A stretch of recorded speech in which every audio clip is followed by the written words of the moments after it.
estudiando hasta el capítulo 11. Ya hoy nos toca el capítulo 12 del libro de Romanos. Y de verdad que el libro de Romanos, para mí estudiarlo así a fondo, a profundidad, ha sido de mucha bendición, ha sido de mucha edificación. Y especialmente el capítulo 12 tiene versículos que nos ayudan a comprender muchas cosas de nuestra vida. ¿Ya? Pero vamos a orar para continuar más adelante en el estudio de la palabra en el libro de Romanos el día de hoy. Papito amado, te damos gracias, Señor, por tu amor incondicional. Gracias, Padre, porque siempre estás pendiente de cada uno de nosotros. Gracias, Señor, porque sin duda podemos conocer tu voluntad, la profundidad de tu amor, Señor, a través de tu palabra. Gracias, Papito amado, porque tu palabra siempre llega a tiempo. Tu palabra siempre llega a tiempo y cumple el propósito por el cual ha sido enviada, Señor, que es transformar nuestras vidas, cambiar nuestras vidas, Señor.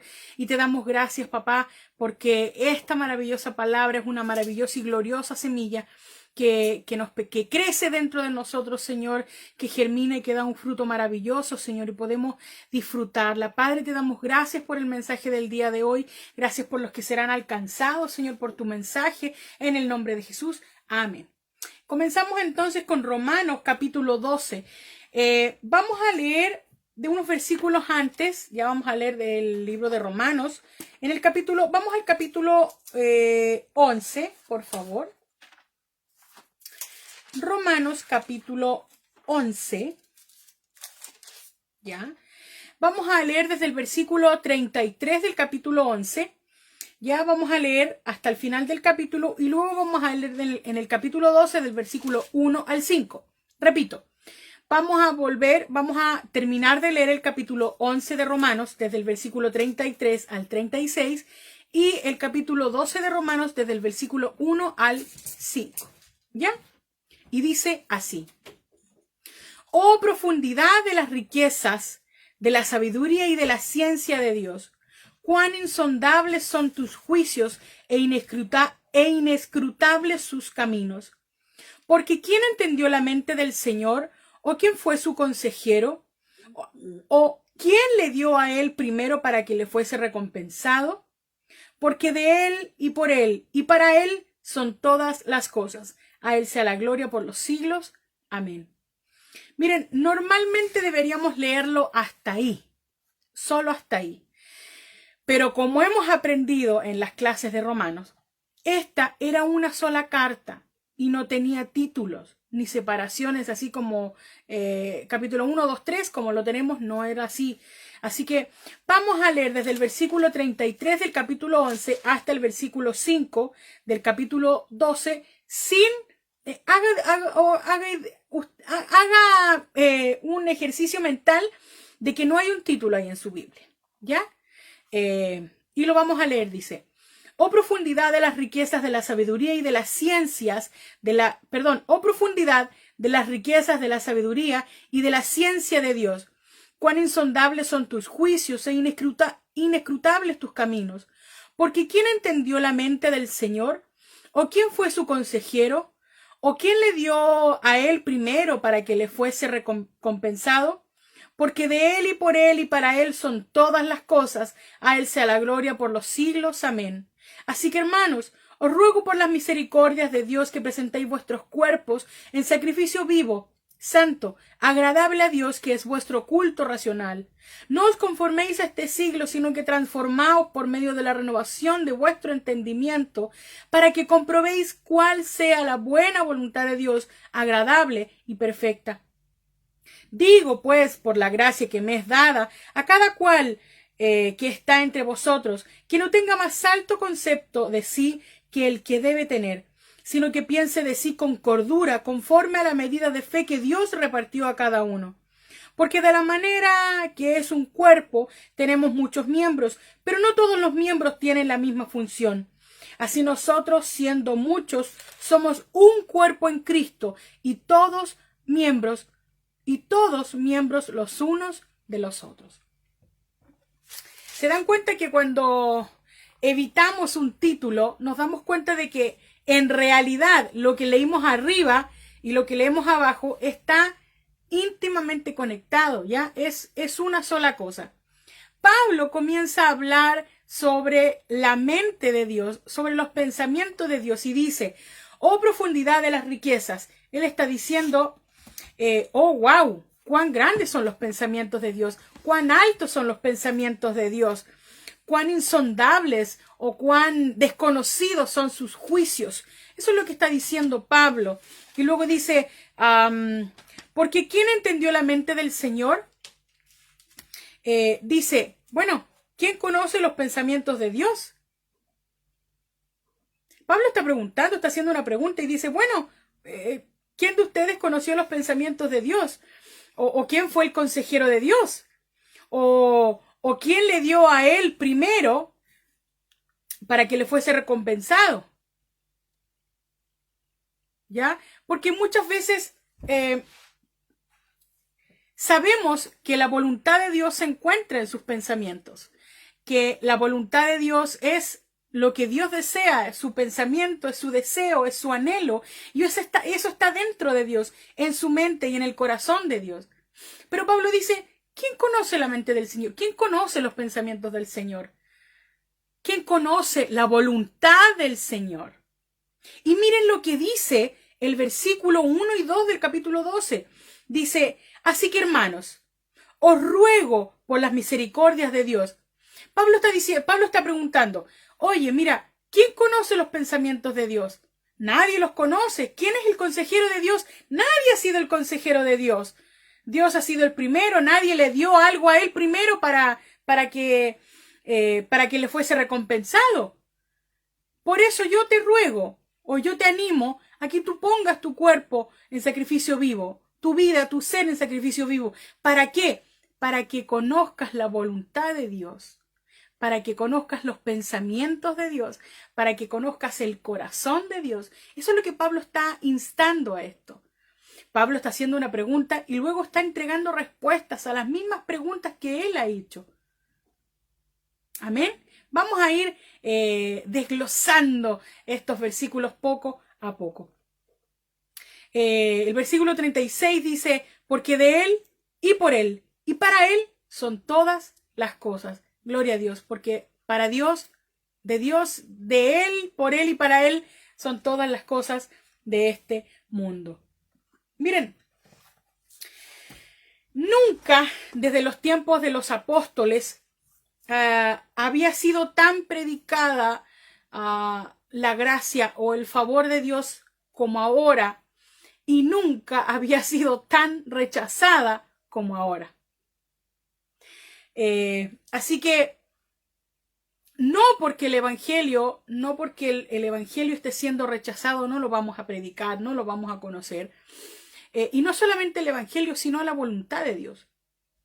Nunca la voluntad de Dios había sido tan rechazada como ahora.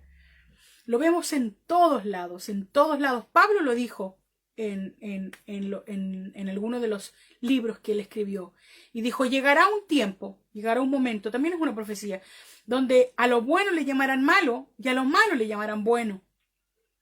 Y es el tiempo que estamos viviendo ahora. Porque al matrimonio, que es algo bueno, creado por Dios, ahora se le llama malo. Para muchos el matrimonio está mal, no está bien. Siendo el núcleo de la sociedad, siendo el núcleo, el inicio de una familia y el núcleo de la sociedad, la familia, el matrimonio, se ha comenzado ha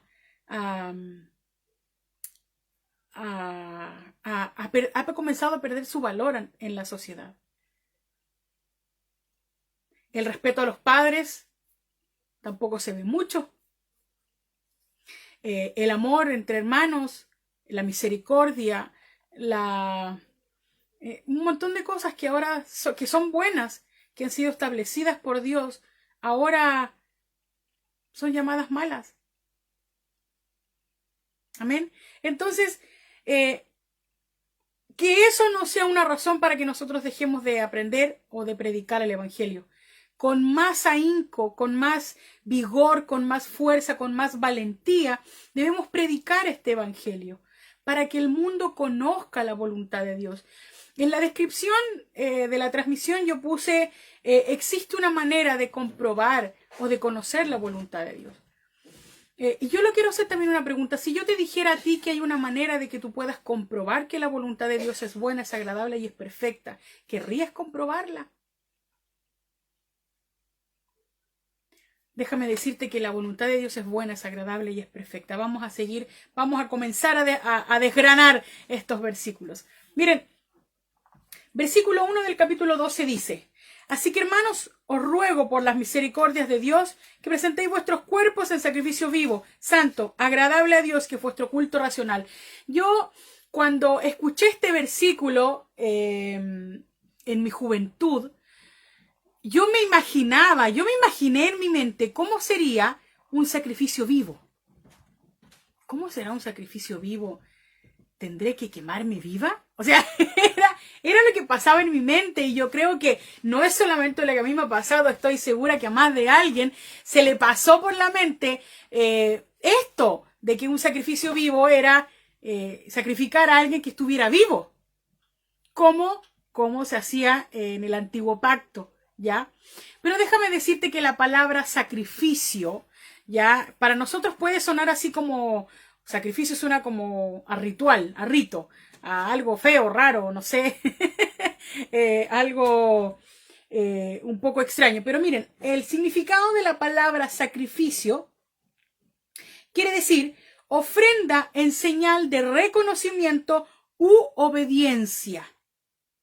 ¿Ya? Entonces el sacrificio es una ofrenda en señal de reconocimiento u obediencia. ¿Ya?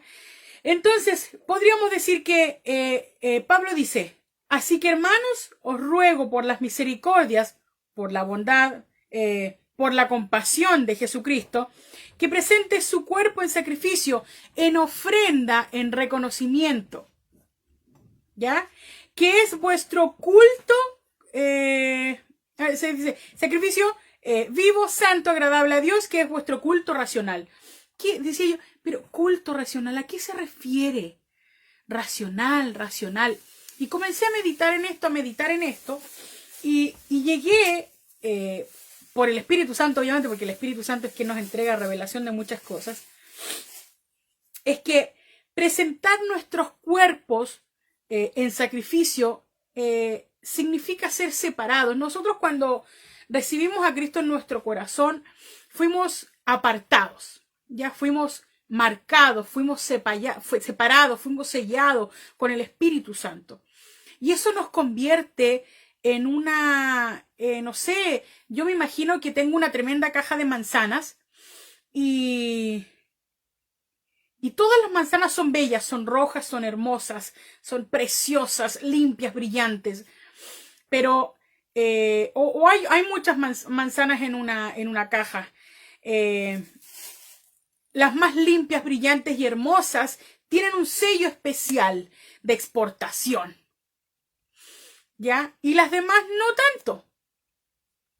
Entonces, para mí, ese sello de exportación está puesto por Dios cuando yo recibí a Cristo, a Jesús como mi Señor y mi Salvador, y ese sello lo colocó el Espíritu Santo.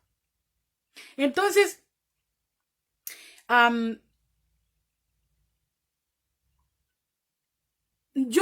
nosotros fuimos separados, se me fue un poquitito la idea, nosotros fuimos separados por Dios. En el momento en el que tú aceptas a Jesucristo como tu Señor y tu Salvador, tú eres apartado. No quiero decir que ya no eres igual a los demás. O sea, hay algo que cambió en nosotros, claro que sí, hay una diferencia que se produjo en nuestro espíritu ya no es el mismo, ¿ya? Pero fuimos separados, fuimos apartados por Dios para su uso exclusivo. ¿Me entiende? Miren, cuando en el antiguo pacto se escogían los sacerdotes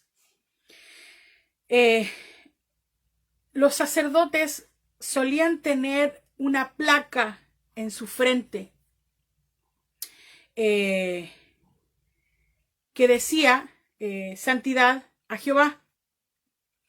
Eso significaba que ellos estaban apartados. La palabra santidad significa apartado, ¿ya?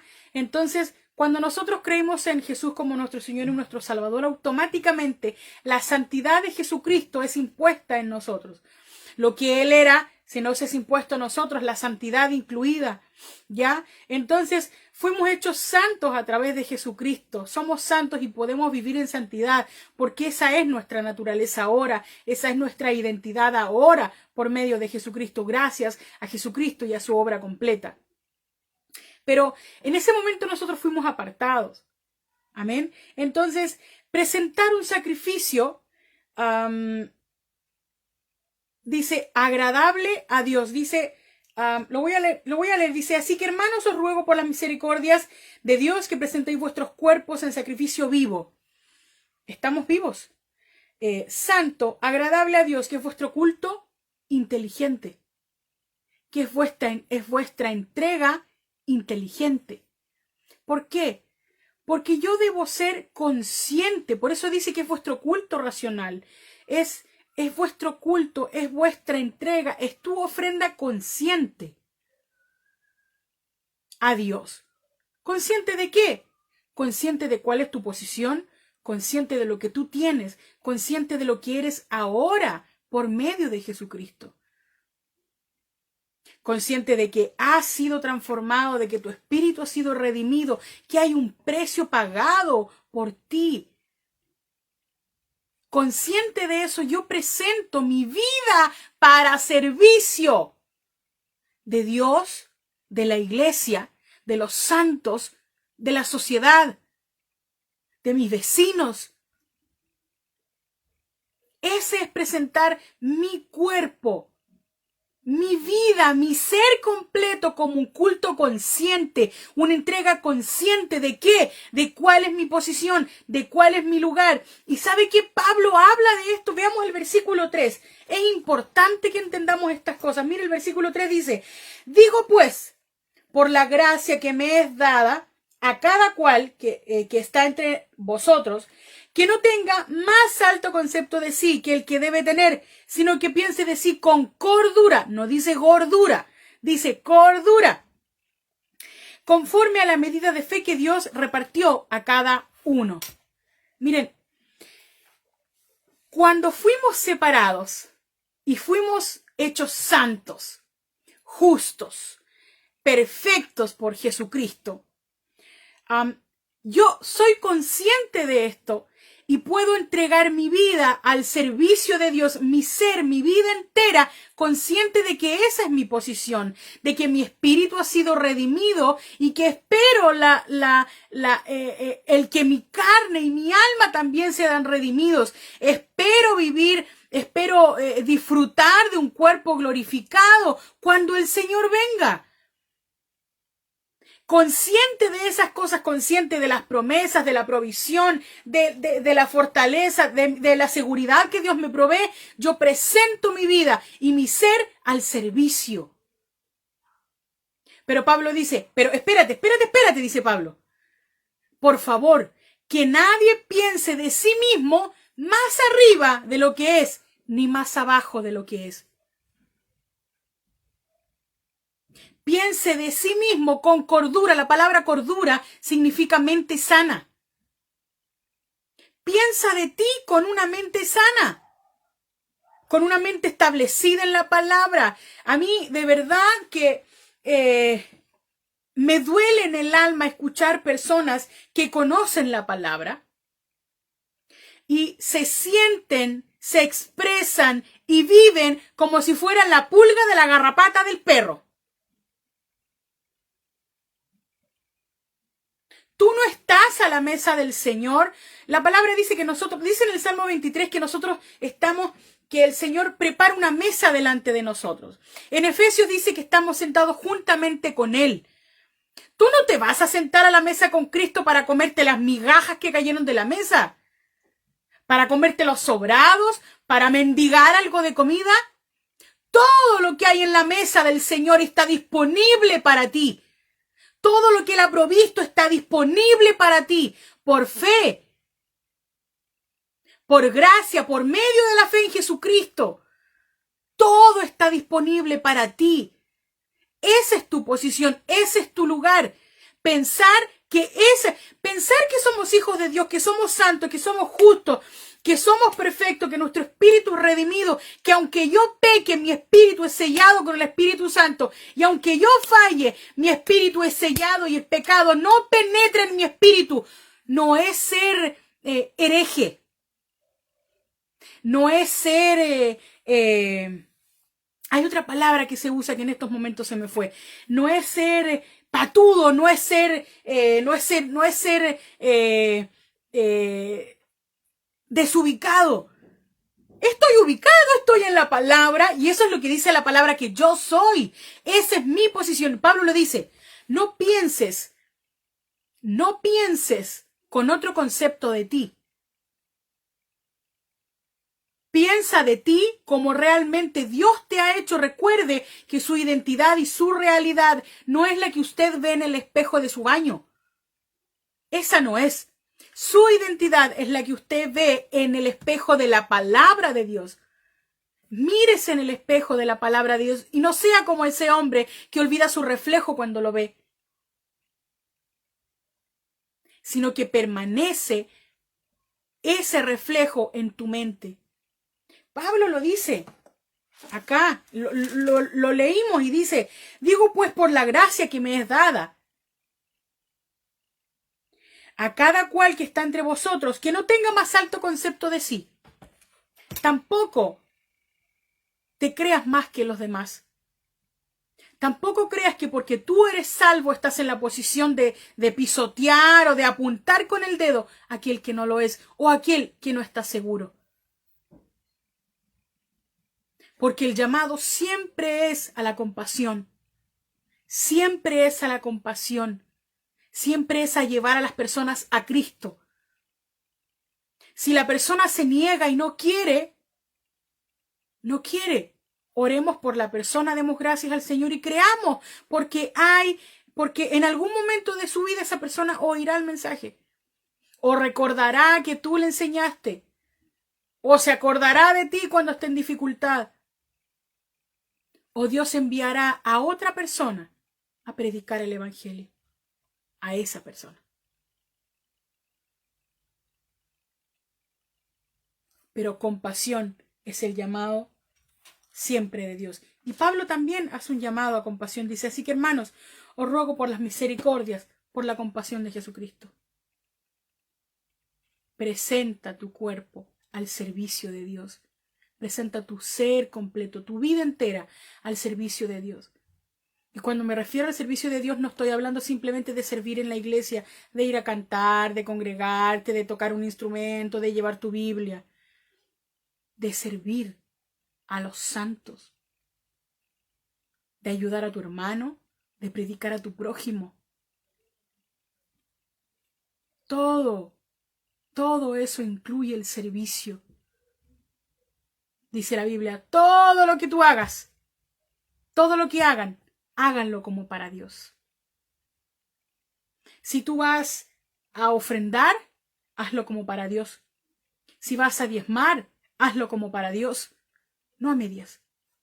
Si vas a ayudar a tu vecino, hazlo como para Dios. Cada cosa que tú hagas está honrando a Dios.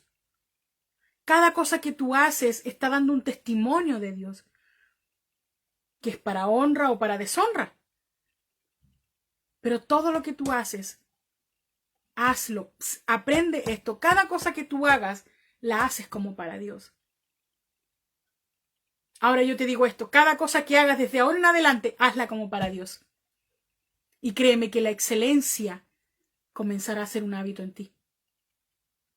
Porque comenzarás a hacer cada cosa como para Dios. Ya sea el aseo de tu casa, la cena, el almuerzo, estudiar para un examen, una prueba. Hazlo como para Dios. Y la excelencia se volverá un hábito en ti. Vamos al versículo 2 del capítulo 12. Nos lo habíamos saltado, pero no porque era importante, sino porque es más importante. Toda la palabra del Señor es importante. Todo el consejo de Dios es importante. Versículo 2 del capítulo 12 dice, no os conforméis a este siglo, sino transformaos por medio de la renovación de vuestro entendimiento. ¿Para qué querrá el Señor que nosotros renovemos nuestro entendimiento? Y dice Pablo, para que comprobéis cuál sea la buena voluntad de Dios, que es agradable y es perfecta. Miren, este versículo para mí es sumamente importante. Me ha ayudado en muchas áreas y momentos de mi vida. Habían muchos pensamientos en mí que no eran malos, no estoy hablando de pensamientos pecaminosos, pero que no estaban de acuerdo a la palabra de Dios. Miren, ¿por qué yo sé, entiendo y creo que es bueno conocer la voluntad de Dios? Es como cuando tú tienes dinero y necesitas depositar ese dinero en alguna institución bancaria. Ya sea en Perú, en el BCP, en el Banco de la Nación, en Chile, en el Banco Chile, en el Banco Estado. Hay montones de bancos. Tú no depositas tu dinero en cualquier banco. Tú vas a buscar una institución o alguien, un banco, que no solamente te dé buenas ganancias, o quizás no tan buenas ganancias, pero que te dé buenos beneficios. Que puedas hacer cierta cantidad de transferencias, giros por caja, que puedas hacer pagos virtuales, que no te cobren intereses por la mantención y un montón de cosas. Pero tú antes de sumirte o de sacar un crédito o de meterte en una institución bancaria o sacar una tarjeta, tú primero conoces a la institución, porque no vas a depositar tu dinero en cualquier institución, en cualquier parte. Miren, con Dios es lo mismo. Hay muchas personas que no depositan su confianza en Dios al 100%, que no viven dependiendo de Dios al 100%. ¿Y saben por qué? Porque no lo conocen. La única forma de conocer a Dios es a través de la palabra de Dios. Pablo dice que debemos renovar nuestro entendimiento para que comprobemos la buena voluntad de Dios, que es agradable y es perfecta. Si yo no conozco la voluntad de Dios, si yo no conozco en Dios, yo no voy a confiar en Él porque no lo conozco. Porque no sé quién es, porque no sé qué beneficios me puede prestar. Porque hasta el día de hoy yo podría haber conocido a un Dios que es asesino, un Dios egoísta, egocéntrico, que todo lo que hace, lo hace para controlar a las personas. Cuando Dios no es así. Por eso es tan importante que usted y yo nos mantengamos aprendiendo de la palabra. Porque necesitamos renovar esta mente de un Dios que la religión nos había fabricado. Un Dios que no existe. Un Dios que no enferma. Un Dios que no es malo. Un Dios que no causa calamidades. Un Dios que no mata a la gente, sino que provee sanidad, ha provisto salud, amor incondicional, esperanza, vida, plenitud para el hombre, para toda la humanidad. Que envió a su Hijo a morir por los pecados de toda la humanidad, no por los de algunos, sino por los de toda la humanidad. Por eso es necesario que aprendamos y que a medida que aprendamos la palabra renovemos la mente de este Dios que nos habían inventado. ¿Para qué? Para que tú puedas comprobar la buena voluntad de Dios, que es agradable y es perfecta. La voluntad de Dios es buena, es agradable y es perfecta. Por lo tanto, todo lo que tú estés viviendo en tu vida, que no sea bueno, que no sea agradable y que no sea perfecto, créeme que no es la voluntad de Dios que tú lo vivas.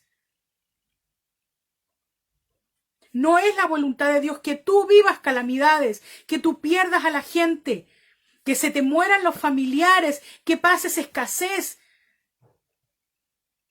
que vivas en la pobreza, que vivas endeudado, que vivas enfermo, que te sientas inseguro, que no haya paz en tu corazón. Esa no es la voluntad de Dios.